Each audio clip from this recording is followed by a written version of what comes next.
this whole fighting my boy Ross and his guys in Canada, that's unacceptable. It's unacceptable. Unacceptable. That don't happen. That don't supposed to happen. And what's more unacceptable is when Mr. Drake liked the post. That also is unacceptable. I expect more out of Mr. Drake. When there's violence,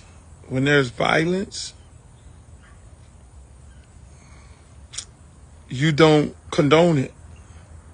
You should be bigger than that. Mr. Drake, you should be bigger than that. When there's violence, you don't condone that. You don't like no posters and all that, because here's what happens.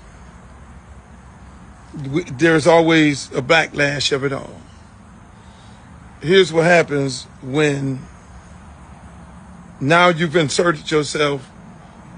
Even if you were not involved, half of the country think you set the man up.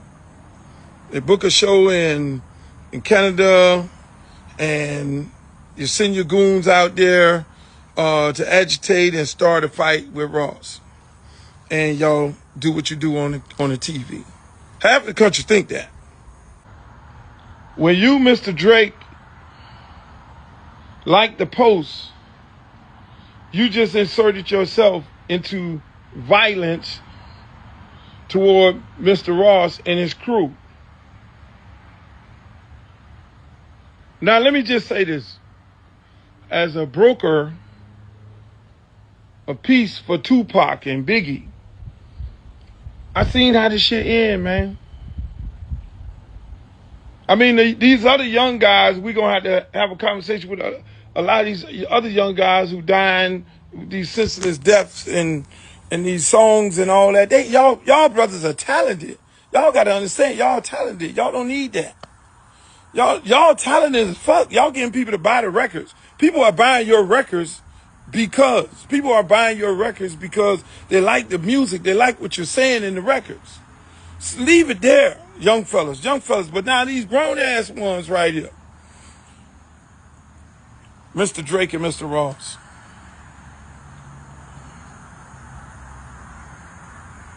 When you like the post and you on there doing your little, okay, it's a beautiful day in Canada, and you like the post, you just inserted yourself in some shit. Now, look how this all play out. I'll keep it 1,000.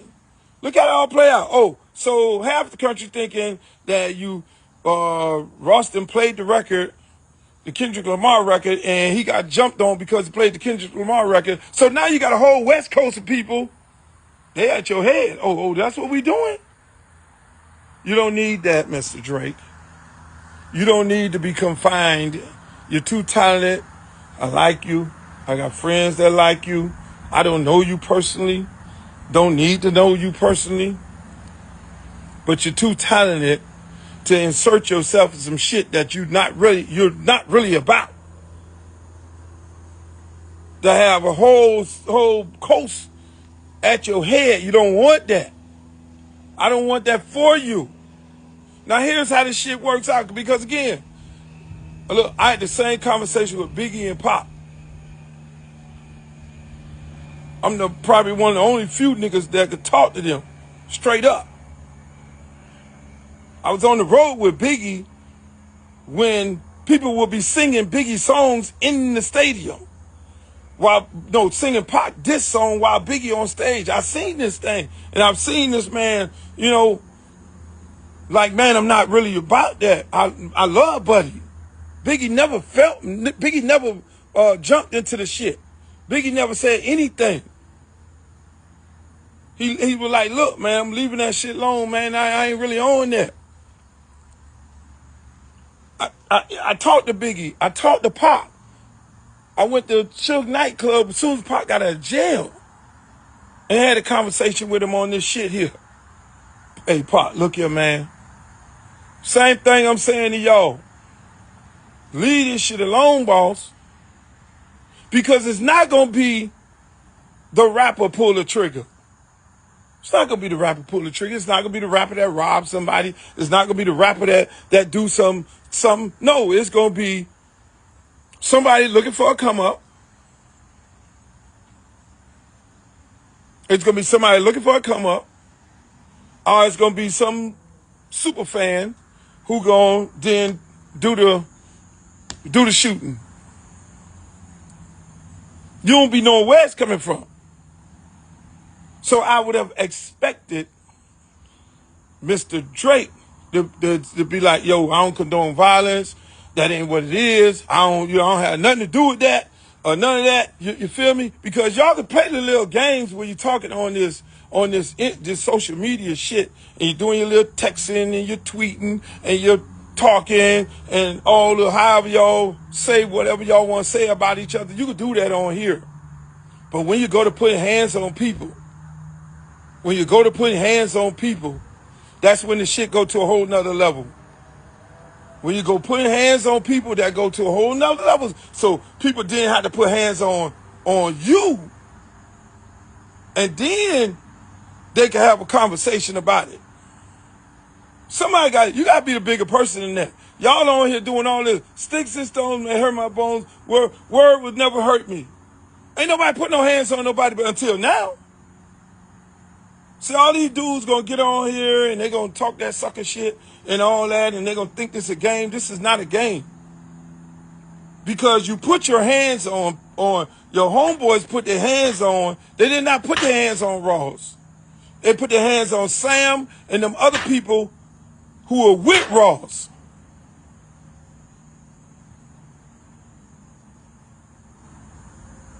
The rapper never gets hands put on them. It's the other people, and then it's the other people that really be about their life. It be the other people who be with the rapper who really on that shit. The rapper just takes these other people who be with them because they're in them streets every day, and they take them with them to get them out of the streets to try to save their lives. But then now when you go to put your hands on them dudes about their life. They ain't with the sucker shit. I'm trying to tell y'all, I'm putting you up on game now. You ain't never seen no rapper with no bunch of valedictorian scholars, and all that. What we do is we take our dogs, dudes who we came up with, and we try to show them a better life. We take them around the world. We put them on the plane. We fly them over here. You come on, man, cause I already know you hard in them streets. Let me show you some different. Let me put you on game. Let me get you in this business some kind of way so you can change your life. But then now when you put that street shit on one of these streets, dude, in this rap game, bruh, the kid who was laying down on the ground, I'm gonna just leave that like that. So it ain't the rapper. It's not the rapper. The rapper never gets touched. The rapper never gets touched. He gets backed up. He may get a little push or shove, but then it's the guys around. And then what ends up happening is, you condone it? No, you don't want to do that. You got to be smarter than that. You got to be like, hey, look here, man, I don't condone no violence. Let me get on the phone. Hey, man, look here, man. Look, man, I ain't with them people. Now, if you with them people now, then you go tweet, yeah, good job. And then you gotta deal with the consequences that come behind that. It ain't gonna be the rapper that touch you, it's gonna be the people who are around you. And for all you other guys who think this is a joke, everybody else who think it's a joke, it's not a joke, boss.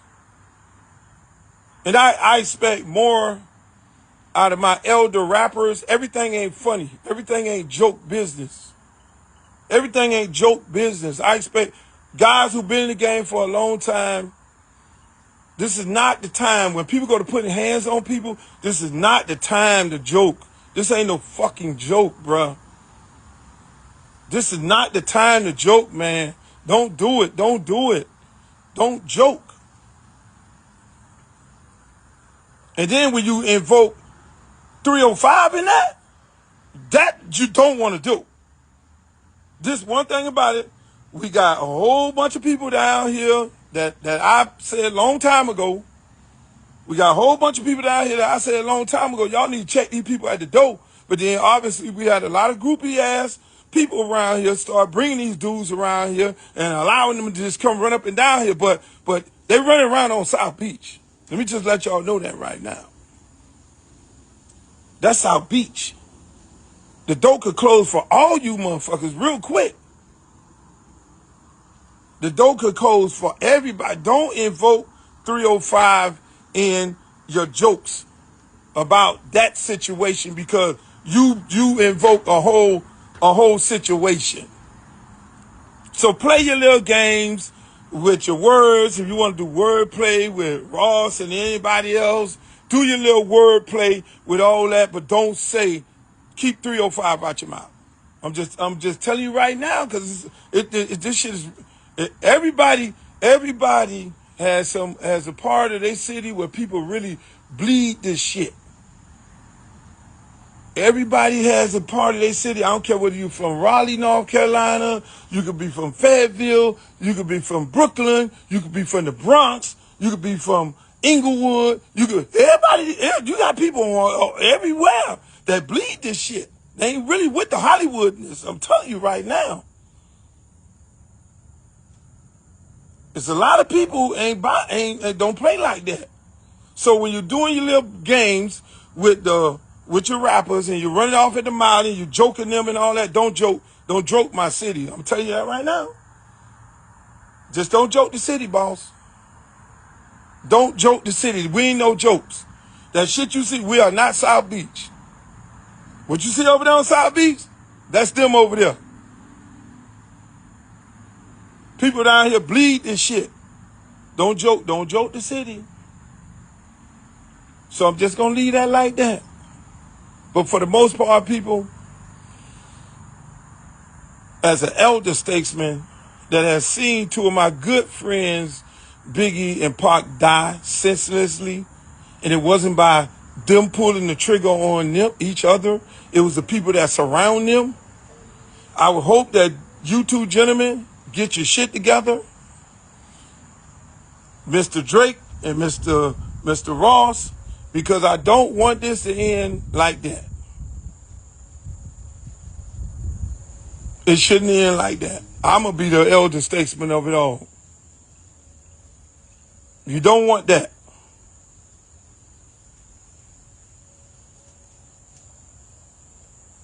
I'll leave it like that. Y'all can cut this motherfucker up however y'all want to cut it up.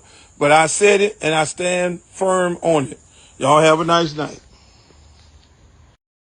So Uncle Luke, he was online just talking about the whole Rick Ross and Drake situation, how Rick Ross was in Canada and he got punched on, his team got beat up.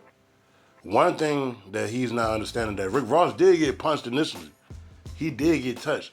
Because he was saying that the rappers, they normally don't get touched, but a lot of rappers do be getting beat up. Some shit happen on camera, some don't. I understand what he's trying to say as far as where rap beef can go. It could go like the Tupac and Biggie shit. But I don't know if somebody didn't break it down to him, or maybe he just riding with Rick Ross because they from the same state. But Rick Ross inserted himself in this beef. Everything that's going on with Rick Ross, he did it to himself. I remember the night that Future dropped his album, and then everybody was talking about the Kendrick verse on Like That. Rick Ross unfollowed Drake. And then he started being online doing a little sneaky shit, saying little shit, liking little posts. And then that's when Drake first came out with his initial diss song, and he mentioned Rick Ross in it. He was just talking about how people switching sides and people doing a little sneaky shit. And then that's when Rick Ross went full force and dropped his diss song. He couldn't wait to insert himself in this. When this shit was between Kendrick, Future, and Drake, because Kendrick was on Future album. But then it became Kendrick, J. Cole, and Drake. Then J. Cole stepped out. And then it was Drake and Kendrick. And Rick Ross still was doing all the trolling, calling him white boy and this and that. And then he decided it was smart to go to Canada and play Not Like Us. It wasn't under Drake homeboys. Drake didn't call and say, yo, beat up Rick Ross, he in my country.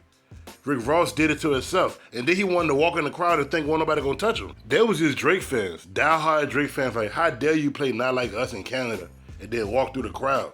So he got punched on and his team got stumped out.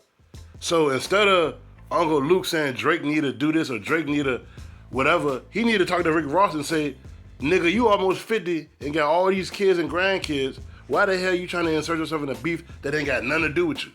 And Rick Ross got exactly what was coming to him. Like, what he thought was gonna happen. That shit crazy, man. What y'all think about this shit, Bobby? Come on.